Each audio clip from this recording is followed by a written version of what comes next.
This week on CWN, we have a lot of labs to talk about. And we have a new Teacher of the Week for Top Cats. I'm Maddie. And I'm Logan. And today is Saturday, September 2nd, 2023.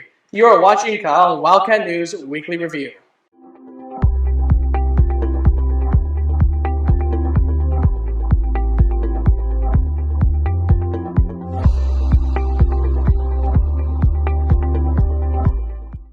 As you know, Maddie, we've been really busy here at Calallen lately, and another week has zoomed by here at Calallen. Yes, Logan, this is my favorite part of the year, getting to dress up, football games, and just everything. I just started dual credit this week. It's been really busy here at Calallen. Yeah, it's been a very busy year, I'd say, so far. Our new science wing has been keeping up busy on physics, chem, biology, and now even environmental science. They have been doing labs constantly. Let's take it, Mrs. Johns, for more. Good morning, Wildcats. Today I'm here with Miss Johns. Miss Johns, I hear in your AP Chem class you're doing a lab. Can you tell me more about that?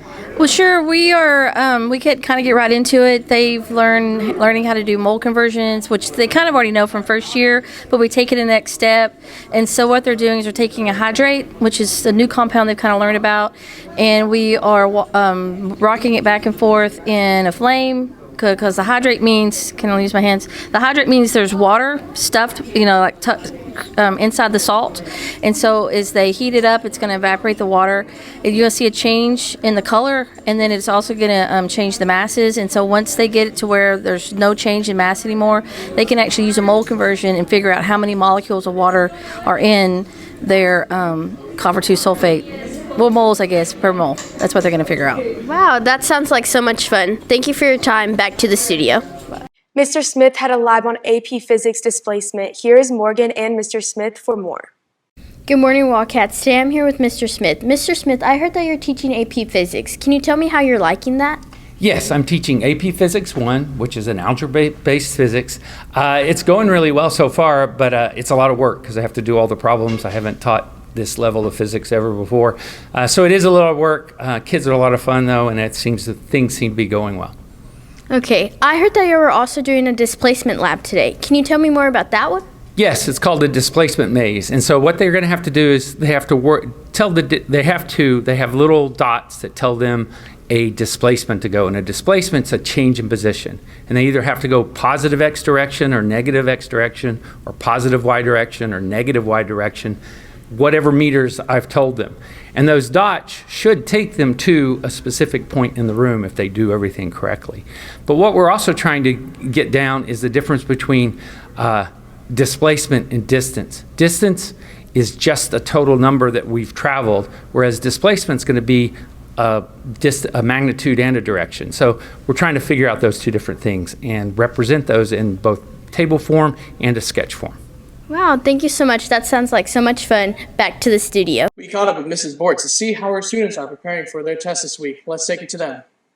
Hey Cats, I'm Naomi and I'm here with Miss Sports. So can you tell me a little bit about Booklet?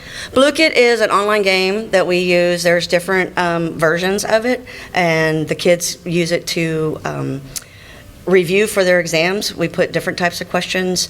It helps kind of reinforce those concepts that we're learning for that particular unit, and it helps them get better prepared for their exam. Thank you, and back to the studio. Mrs. Cash has been keeping us busy with her first year in environmental science. They had a lab about going over all the elements. Here's more about that lab. Hey Wildcats, today I'm here with Miss Cash, and can you tell me a little bit about the lab y'all are doing? Yes, we are looking at the elements that cycle through the earth, carbon, nitrogen, phosphorus, and understanding the soil microbes and the detrivores that are needed. So they're just playing a game, and if it's like a nitrogen or a carbon, they have to understand that they need the correct soil microbe or the detrivore in order for it to be processed back into the cycle again. That's really cool, Miss Cash, and back to the studio. Mrs. Cash has just really been putting in the work trying to teach a new class, environmental science. It's a hard class. It is a very hard class, and I think that she really does deserve a lot of credit on her part. Spanish 1 has been working very hard on projects. Let's send it to Waylon for more. Hello Wildcats, I'm here with Miss Choppa. Miss Choppa, what project are we working on this week? So this week my students have been learning greetings and how to state their name and things like that in Spanish. So they have had a project of doing a comic strip. So the kids will say good morning or goodbye. So buenos dias y adios. They'll incorporate that in the comic strip, and it's just like a really nice little way of the kids applying what they learned. It's all new to them, so they're really excited on doing it. Okay, thank you for your time, Ms. Chapa. The Outdoor Adventures class just started the introduction of archery. Here's more information with some of our Outdoor Adventure kids. Good morning, Wildcats. I'm Lauren. Today I'm here with James. James, can you tell me how archery is going? It's doing pretty good. Sometimes it's hard, sometimes it's not. That's good. Are y'all making any friends in archery? Yeah, a few of the kids who were in it last year. That's good. Back to the studio. Good morning, Wildcats. Today I'm here with Adrian in the Outdoors Adventures class. Adrian, I hear that you're doing archery right now. Can you tell me more about that? Yeah, we're doing the 11 steps of learning how to do archery. So basically how to do your stance, what you should do, like starting and basically how you present yourself and how you follow through on the bow and all of that. Thank you. And are you enjoying archery? Oh yeah, it's a lot of fun. And we get to do competitions and stuff, and it's very interesting to do. And the people there are great too, the teacher, Coach Lamb. Thank you. Now back to the studio. Dr. Hodges had an activity over the body tissues. Let's send it to them for more information. Good morning, Calallen TV. I'm here with Dr. Hodges. Dr. Hodges, tell me more about this presentation you're doing. Hi, we have forensics and anatomy and physiology doing presentations on different careers within those different classes. So we are doing presentations all day, yes, last Friday and today. And it's super interesting to see what they've come up with and what careers they're interested in their futures. Wow, that's very interesting. Okay, now back to the studio. Band recently had an upgrade in technology. Let's go to Isabella and Mr. Valpertz with more. Hey Cats, I'm here with Mr. Valpertz, the head band director. So I've heard y'all been using a new app to help with marching. What is it? Yeah, we've sort of stepped up into the 21st century using some technology. We're using an application called the Ultimate Drill Book. In the past, students have had to use paper coordinates. We break the field down into basically a grid, and the students have an X and a Y coordinate. They find their dot, and then we move to their next dot. And it's all been done by paper before. It's been difficult for them to see their pathway or maybe who they cross through. So in using this new Ultimate Drill Book app, each of the students have it on their phone. It's going to tell them on the app what their coordinate is. It's going to tell them their starting point. They can see it visually. It's going to tell them their ending point for their next dot. It's going to tell them how many steps to get to their dot. It's going to tell them their step size, what counts they cross the yard line. So it's been a lot easier learning drill for the students and also cleaning drill for us as the staff because we can actually see the video and it syncs up with the music. So it's pretty cool. That's good. So how are the kids getting used to it? We were a little concerned, first of all, about having everybody's phone out there on the field, but they've really been focused and got the job done. And once again, it's making their life a lot easier using the technology. Well, that's really cool. That's it, and back to the studio. You know, that new advancement in technology, the band can actually see exactly where they're supposed to be on the field. It's a really cool app. Really? I had no idea. That sounds like a very useful piece of technology to have with you. Yes, it is. We recently caught up with Roxy, one of our ROTC color guard members. Let's go to her for more. Hey Wildcats, I'm here with Roxy. I heard you're in the ROTC color guard. Can you tell me more about that? We basically, for football games and competitions, we go out there and we showcase the American and Texas flags and with our rifles, and we do competitions with it against other schools like the CCISD district, Flower Bluff district. We just go and compete all across Texas, and this is the first all-female color guard in 8 years that was showcased yesterday for the TM part of this ROTC program. Is it hard to set up and go to away games? For sure. It is very hard. We have to break down the flags, case them. We have to bring backup flags and rifles, and we have to pack our uniforms and make sure that everything is just pretty much safe for everybody. And then honestly, we have to provide our own food. It's like very difficult to get everything done. It takes almost 2 to 3 hours to get it done just with 4 people. So it's a lot of work, but it's worth it. That's amazing. Thanks, Roxy. Back to the studio. We caught up with Mrs. Compton about her engineering class and how they made a sandal out of newspaper. Here's more information. Good morning, Wildcats. It's me, Brandon. I'm here with Miss Compton. So, Miss Compton, what are you guys doing for engineering right now? So actually, this is my second year engineering courses. That the first week of school, we basically worked on what they learned last year, which was the engineering design process. And that's just coming up with an idea for a problem and then working through to build a prototype for that. That's good. How do you guys feel like y'all are coming along with this? Actually, I feel like it went super well. And we only spent a week on this part of it, but I can definitely tell you that my students have grown a lot in their ideas, their creativity, and really following through on the process, and they're collaborating together. It was really fun to see, and I'm really excited to see what they come up with the rest of the year. All right, that's all from her. Back to the studio. The Harvard Playhouse is doing another play in September on SpongeBob the Musical. Here is Emma for more information all about the play. Hey Cats, I'm Emma and I'm here with Logan. So Logan, I heard you're in the SpongeBob musical at the Harvard Playhouse. Can you tell me more about that, please? Yes, I am. I play Patrick Star, SpongeBob's best friend. The opening day is going to be September 22nd, and another student here at CHS is Grant Sikora. He plays Mr. Krabs, and, well, he's doing a great job. All the actors are doing a great job. We're working very hard on this, and we cannot wait for you guys to come and see it. Well, congratulations and back to the studio. You know, Logan, that's just such a good accomplishment. I know you're going to be Patrick. Yes, it's a very exciting thing for me after watching that show ever since I was a kid. Knowing I get to be a part of that show in a musical on stage truly is an inspiring moment. And a little shout out to one of our students here at Calallen, Grant Sikora. He'll be playing Mr. Krabs in the show, and he's been doing a great job on that voice. Well, I'm going to have to go watch that play. Our theater program put on a 24-hour play fest. Dozens of people went to go watch the two performances. Here's Mr. Jones on how that went.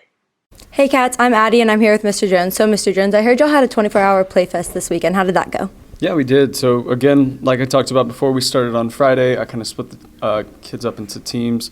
So we only had enough for 2 teams. We had about 20 kids. We split them up into 2 teams, then with some tech. And they wrote 2 brand new shows, about 15 minutes long each. They performed them for the audience and a judge. And then we did awards after. I think it was fun. I think the kids were super stressed out. The ones who were participating, they realized how hard this process is to do within such a short amount of time. And I think they definitely wish they had more time. But I thought it was fun. I thought they all enjoyed it. Some of them might feel different with the amount of stress they were feeling, but I think reflecting back on it, it was a really fun process. I'm here with Emma. So Emma, I heard you participated in the 24-hour play fest this weekend. How did that go for you? It went really good. It was really stressful because we had to memorize lines and it was blocking and it was all in 24 hours. But both of the teams did really good. But our team, the production of 9, we won Best Director, Best Playwright, Best Show, and I won Best Performer. So we did really good. Well, congratulations. Thank you, and back to the studio. Do you know what's inside of a computer? Mr. Eason does, and he wanted his students to find out as well. Cambridge spoke out to Mr. Eason about how and why his students were taking apart computers. Hi, I'm Cambry with Calallen TV, and we're with Mr. Eason, and we see all the computers behind us. Can you tell us a little bit about what you're doing? Yeah, so today, it's the second Friday of the school year, and I've got my AP Principals kids, and what we're doing today is I decided to go ahead and figure out the internal parts of a computer. So we've got these old decommissioned computers I managed to grab before they tossed them, and so I have the computers laying in front of the kids, and I gave them a screwdriver, and I have a demo one, so I'm taking parts out, explaining what the parts do, and the kids are tasked with kind of putting them back together. So decided to do a hands-on activity. We program in class, but it's important to know sort of how the programming actually interacts with the computer, and then on even lower level, basic level, I want the kids to know how the computer interacts with all the parts inside of it. So Right. Very cool. Thank you. We caught up with Mr. Goodman on how Steel Band is coming along. Let's take it to him for more. I'm here with Mr. Goodman, one of the band directors, and I heard y'all sending a recording to this big-time place, and there's going to be a lot of people there. So can you tell me more about that? Yeah, so our percussion students are in the steel band. That's our group that plays the steel pans, which are commonly known as steel drums. We submitted a recording of 3 tunes last year to the Texas Music Educators Association, TMEA. We've been accepted to play a showcase concert, and it's one of the largest conventions of its kind in the nation. There's going to be about 30,000 people there for the whole convention. It's a ridiculous big honor. It's hard to get into. It's one of the most prestigious things a music program can do, and our Calallen students pulled it off, and we're making it happen. Thank you. Good luck to y'all, and back to the studio. Now let's send it to Lexi with Wildcat Media. Thank you, anchors, and good morning, Wildcats. The Calallen Yearbook Instagram page posted last week's winner for the photo of the week. Congratulations, Alyssa Rivera. Make sure to go check it out. Thank you, and that's all from Calallen Media. Back to you. Thank you, Lexi, and now let's send it to Michaela with the rundown on sports. Thank you, Maddie, and good morning, Corpus Christi.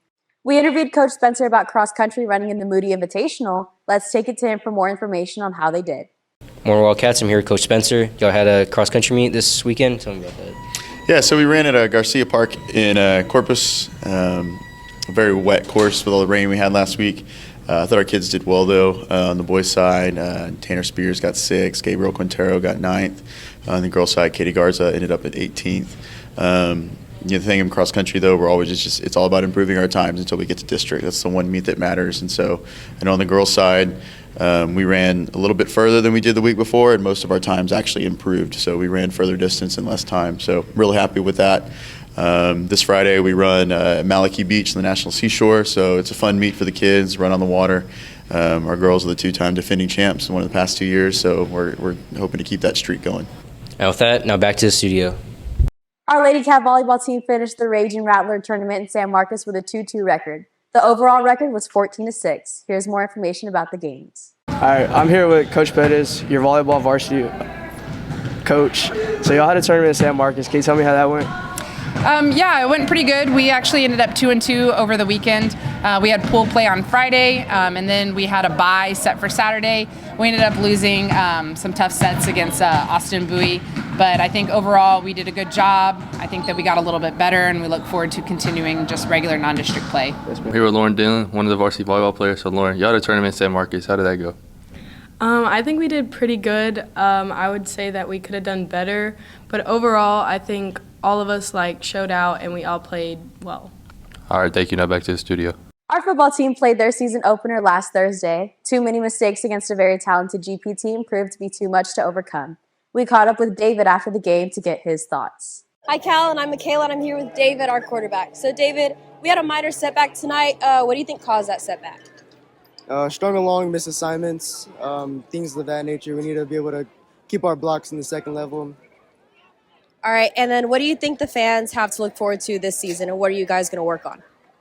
More of what we saw last year, more of getting assignments, taking more than 7 points to the fans, stuff like that. All right, thank you, David. Y'all had a great game today. That's all from us. Now back to the studio. We caught up with varsity tennis on how their big game went in Pleasanton last Saturday. Here's more information about that. Hey Cats, I'm Naomi and I'm here with Coach Radford. So how was your meet against Pleasanton?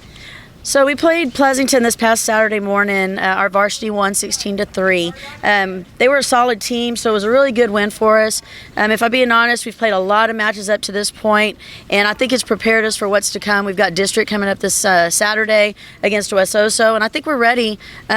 At this point, the kids are mentally prepared. Their endurance is up. They're just playing very, very well right now. So this past weekend was a big help and it was a big confidence booster. So congratulations to my team and thank y'all for coming out and asking. Appreciate it.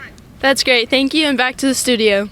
Top Cats introduced their new Teacher of the Week award. Let's take it to Socorro with who won. Hey Cats, I'm here with Miss Luby. So Miss Luby, you won the first Top Cat Teacher of the Week. How do you feel? I'm so excited. I feel really honored to have been chosen. Thank you, and congratulations. That's all from us. Now back to the studio. We played Mexico City last night. We'll have the results for you next week. And that's the latest on Calallen Sports. Back to you, Maddie. Thank you, Michaela. Now here's Candace with today's weather forecast. How's it looking outside, Candace? Thank you, anchors, and good morning, Wildcats. Happy Saturday, everyone. Hope everyone's had an amazing week and also looking forward to today and also tomorrow. We're still looking pretty hot here in Corpus Christi. We're looking at a hot temperature of 86 degrees. We're looking at that blazing sunshine. We're looking at 1% chance of rain and the winds blowing from the west at 5 miles per hour. Looking further on into the rest of the day, temperature is going to rise up to 92 degrees at 12. It gets high as 94 later on at 4 o'clock tonight and then drop down to 86 later on at 8 o'clock. Percentage chance of rain also staying fairly low, dropping down to 3, 2, and then 1% later on tonight.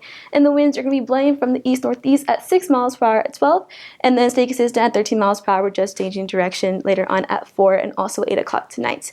We're looking pretty quiet here in the Gulf of Mexico, nothing to worry about with those tropical storms or hurricanes, but we are looking at an impact from Idalia that did hit in Florida this week. We're looking at some impacts. We're looking at the high rip current risk, so if you have any plans to go out fishing or go out to the ocean, just make sure and keep those in mind. We're still looking very hot down here. Still brought us some of those hot temperatures back. Although we're looking very hot, we're still looking at a low humidity. We're also very happy to look at that because we do see a lot of high humidity here in South Texas, so we're always happy to look at low humidity. But on the downside, we're still looking at some low air quality, so if you have any lung conditions or if you have asthma, make sure to stay away from being outside as long as possible, just to keep that as precautions in place. Looking further on into Sunday, we're looking at temperatures rising up to 97 degrees. That's some sunshine, 6% chance of rain, and the winds blowing from the west-northwest at 10 to 20 miles per hour.